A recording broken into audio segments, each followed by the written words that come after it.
Нурлан Насип 2 бөлмөлүү квартира 12 уна ойнотот. Таанымал ырчы Нурлан Насип масштабдуу гив оюнун баштады. Бул тууралуу ырчы өзү маалымдады. Башкы байгеге 2 бөлмөлүү батир, 12 уна, Умрага жана Дубайга 10 жолдомо, 120 уюлдук телефон, 10 ашкана эмеректери, 10 уктоочу бөлмөнүн эмереги жана көптөгөн зергер буюмдар коюлмакчы деп билдирди ырчы. Эскерте кетсек, Нурлан Насип бир аз мурда өзүнүн 10 жылдык чыгармачылыгына карата Россияда жашап, эмгектенип жүргөн мекендештерге өзүнүн жеке концерттик туру менен кеткен. Концерттик шоу 11 мартка пландалган. Маалымат булагы Заман Чекит KG.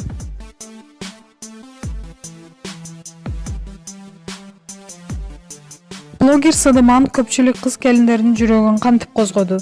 Instagram жылдызы Элмир Сыдыман айрым облусундагы колдонулган диалектин сындап чыкканы үчүн кармалган. Бирок аны 2 айга номер 1 СИЗОго камалып кетиши коомчулукта талаш пикир жаратып, колдонгондор да козголгон эле. Натыйжада бүгүн Сыдыман Бишкек шаардык сотунун чечиминен соң үй камагына чыкты. Биздин баамыбызда соц тармакта аны сындагандардан сырткары боор ооругандар, ат тургай жактырган кыз келиндер да жылуу пикирлерин жазышып, арзуга кабылып атышканын байкадык. Медалдын 2 бети бар дегендей, бир жагынан Сыдыманды жаман көргөндөр көп болсо, аны сүргөндөргө да аз эмес. Ошол эле кезде 10 күндөн ашык камакта отуруп, каттачылык кылганын сезип, күнөөсүн деле жууп чыктыгы. Маалымат булагы Арба Чекит KG.